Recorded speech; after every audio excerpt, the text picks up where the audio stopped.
આ વિડીયોમાં જાણીશું કે વ્યતિપાત યોગનું ખાસ ફળ શું છે અને તેમાં પણ સંપુટનું જે દાન બતાવવામાં આવ્યું છે તેની સંપૂર્ણ માહિતી।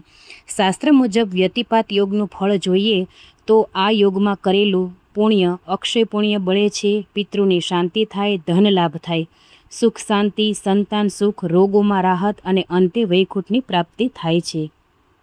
અધિક માસમાં આવતો વ્યતિપાત યોગ અને એકાદશીનો સંયોગ અત્યંત દુર્લભ અને મહાપુણ્યદાયક માનવામાં આવે છે। શાસ્ત્રોમાં કહેવામાં આવ્યું છે કે જ્યારે એકાદશી તિથિ અને વ્યતિપાત યોગ એક સાથે આવે ત્યારે તે દિવસે કરેલું વ્રત, જપ, તપ અને દાન અનેક ગણું ફળ આપે છે। આ સંયોગને અક્ષય પુણ્યકારક પણ કહેવામાં આવ્યો છે। એકાદશી અને વ્યતિપાત બંનેનો સંયોગ કેમ વિશેષ છે?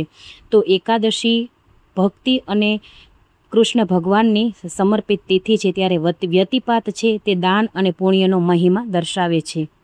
આ દિવસે સંપુટનું દાન કરવાનું ખૂબ જ મહત્ત્વ બતાવવામાં આવ્યું છે। સંપુટ એટલે શું તે આપણે જાણી લઈએ। સંપુટ એટલે બે પવિત્ર વસ્તુઓને એકસાથે જોડીને શુભ સંકલ્પ સાથે દાન કરવું એવું કહેવાય છે। શાસ્ત્ર મુજબ ભગવાન વિષ્ણુને પ્રસન્ન કરવા માટે અન્ન, ઘી, તલ, વસ્ત્ર, દક્ષિણા વગેરેને એક પાત્રમાં ભરીને શ્રદ્ધાપૂર્વક દાન કરવું એટલે સંપુટ દાન કહેવાય છે।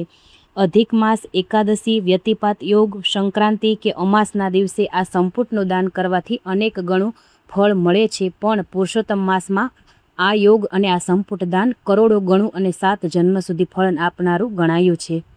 સંપુટ દાન માટે તમે એક શુદ્ધ પાત્ર લેજો, જેમ કે પિત્તળનું, તાંબુ, માટી અથવા તો સ્ટીલનું।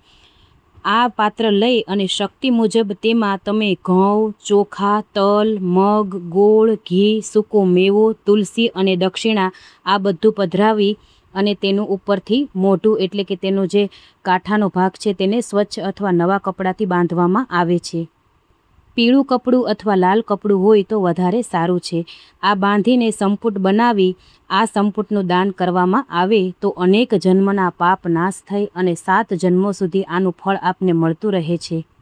આ સંપુટનું દાન તમે બ્રાહ્મણ, સાધુ, ગૌશાળા, ગરીબ, જરૂરિયાતમંદ કે ભક્તિ માર્ગી વ્યક્તિને આપો તો ખૂબ જ શુભ માનવામાં આવે છે।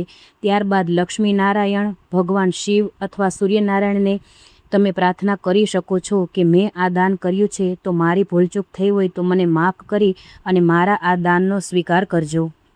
છેલ્લે એક પ્રાર્થના કરવામાં આવે છે, પત્રમ પુષ્પમ ફલમ તોયમ યો મે ભક્તયા પ્રયચ્છતિ।